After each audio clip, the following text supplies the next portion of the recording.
এই একটা বালা ভার চাইয়া এই লম্বা সৌদি আরবের পাঞ্জাবি কিন্তু একটা ইয়া পর্যন্ত সবের ফাতা পর্যন্ত। তো এই বড় এক পাঞ্জাবি গাও দিয়া তো আটটা ফুলে ফুলে কিছু সরম করছে, পরে দিয়া দেখে যে লাগে সরমটা তো দেওয়া লাগে না ও শীতের ভিতরে। লেলিটা পাতলা লুঙ্গি এটা দিয়ে বাতাস আইয়া আর যায়। মাসাল্লাহ পাঞ্জাবিটা একটা আউলির কাম দিচ্ছে না এটা। এখন এই পাঞ্জাবি গাও দিয়া তে গেছে গা দেবিদ্যার বাজারও। আল্লাহর কি কুদরত, ইমাম সাহেব গেছে ছুটিতে।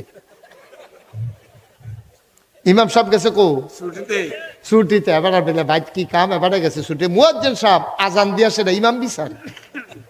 আর যদি ইমাম সাহেব নাই নামাজটা পড়াইবো কারা? তো আমরা তো শুধু যার পাঞ্জাবি যত বড় তে এত বড় হুজুর। এখন ইমাম সাহেব চাই মুয়াজ্জিনে চাইতেছে কার পাঞ্জাবিটা বড়, চাইয়া দেখে তারটা।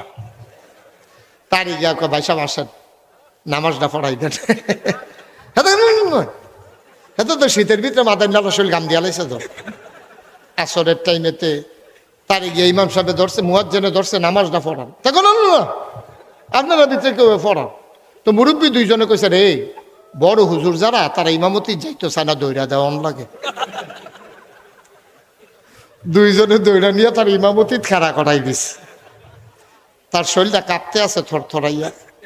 তে মনে মনে আল্লাহ বাঁচাইছে আসরের নামাজ হোনাইয়া কেরাত ফোরন লাগতো না সুরা কেন মাগরি বললে তো হোনাইয়া ফোরন থেরি দিয়ে ফইলে এই ফইলে গেলাম গো।